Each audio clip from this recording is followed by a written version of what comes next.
Hey guys, Eric here with the Closet Doctor, and we're just finishing up another really cool garage cabinet installation.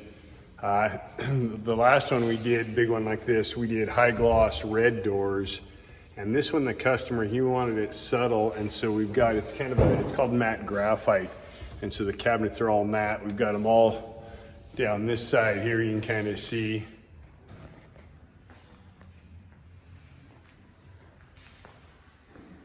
Set up this specific area here. This is for his motorcycles.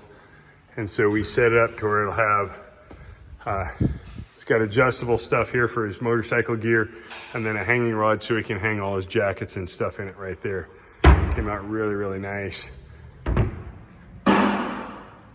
Not quite finished here, but we've got a stainless steel top coming in and a sink that's gonna drop in here, and then additional storage cabinets all the way down.